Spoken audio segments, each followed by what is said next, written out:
Social media पर मंगलवार यानी 13 जनवरी को एक खबर खूब तैरी कि उत्तर प्रदेश में वही होने जा रहा है जो गुजरात में हुआ, यानी कि मुख्यमंत्री को छोड़कर बाकी पूरे मंत्रिमंडल का इस्तीफा। कुछ लोगों ने दूसरी लाइन पकड़ी कि 70% मंत्री बदलेंगे और तीसरी थ्योरी तीसरे डिप्टी सीएम की भी है। तो चलिए इन तमाम खबरों पर बात करते हैं। आप इन बातों को अफवाह मानते हैं, दंतकथा मानते हैं या फिर सियासी गलियारों की चर्चा, ये आप खुद तय कर सकते हैं। दरअसल जब से प्रधानमंत्री मोदी से करीब 1.5 घंटे और फिर शाह से मिलकर योगी लखनऊ आए हैं, तब से हर कोई यही सोच रहा है कि आलाकमान क्या करने वाला है।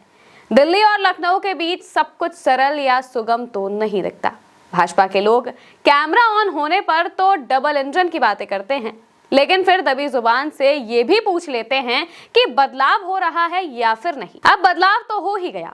कहां तो रेस में दर्जन भर नाम थे और कहां बिना किसी चर्चा के पंकज चौधरी को प्रदेश अध्यक्ष की कुर्सी मिल गई। 7 बार के सांसद पंकज चौधरी इन दिनों स्वागत मोड में हैं। हाल ही में अयोध्या गए तो जबर रौला काट दिए, मगर उनको भी कहना पड़ गया कि भैया आप लोग मतभेद कम करो, तभी मामला जमेगा। मैं जानता हूँ क्या करता हूँ कि क्या ताकत है। मैं किसी गलतफहमी में नहीं हूँ कि मैं 7 बार का सांसद हूँ, जीत गया हूँ। अगर जीता हूँ तो इन्हीं कार्यकर्ताओं के बल पर जीता। कभी खत्म नहीं होगा, मतभेद चलता रहता है, लेकिन ये मतभेद हम लोग अगर एक 12 महीने के लिए भूल जाए, 12 महीने के बाद फिर चलेगा, वो तो खत्म नहीं होगा। लेकिन हम प्रयास करेंगे कि ज्यादा से ज्यादा मतभेदों को मैं कम करूँ, क्योंकि अगर हम छित्र के काम करेंगे, अलग अलग काम करेंगे।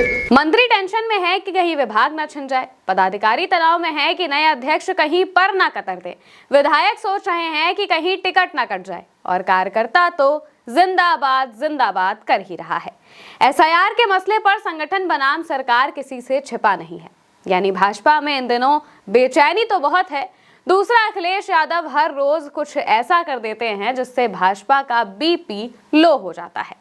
जब भाजपा के प्रदेश अध्यक्ष ब्राह्मणों की बैठक के बाद चेतावनी जारी कर देते हैं, तो उसके फौरन बाद अखिलेश यादव खुशी दुबे की मां के इलाज के लिए लाखों रुपए की मदद कर देते हैं। मैंने कई लोगों से मदद मांगी, किसी ने मेरी मदद नहीं करी, और जैसे ही माननीय अखिलेश यादव जी को पता चला कि एक गरीब ब्राह्मण बेटी के साथ में ऐसा हो रहा है, उसको मदद की ज़रूरत है, तो उन्होंने मेरी मदद करी और उनकी वजह से आज मेरी माँ का ऑपरेशन हो पा रहा है। मेरे पास में शायद शब्द नहीं है उनको धन्यवाद करने के लिए, पर मैं उनका धन्यवाद करती हूँ कि आपकी वजह से मेरी माँ को आज हम फिर से एक बार मिल पाएंगे और मेरी माँ बहुत जल्दी ठीक हो जाएंगी। और आप बहुत अच्छे हैं, मैं बस आपका शुक्रिया अदा करना चाहती हूँ। जब प्रधानमंत्री बजरंगबली को कन्नी बांध के हवा में पतंग बनाते हैं, तो अखिलेश इटावा में बन रहे केदारेश्वर मंदिर का वीडियो जारी कर देते हैं और उनके सांसद भगवान राम को समाजवाद से जोड़ देते हैं।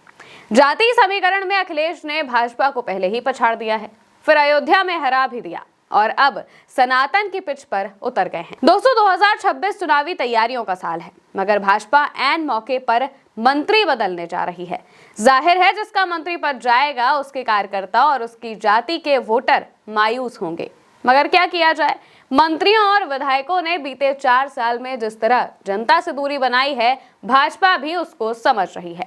शायद इसीलिए ये मंत्रिमंडल विस्तार होने जा रहा है। पार्टी समझ रही है कि एंटी इनकम्बेंसी भी बड़ी होती जा रही है, ऐसे में बदलाव ही एक रास्ता है, मगर आखिरी साल का फेरबदल भाजपा को नुकसान न करते कहीं। अब ये देखना होगा कि भाजपा इससे बेनिफिट लेती है या फिर उसका तगड़े से नुकसान होता है। फिलहाल के लिए मेरे साथ इस खबर में इतना ही। नमस्कार।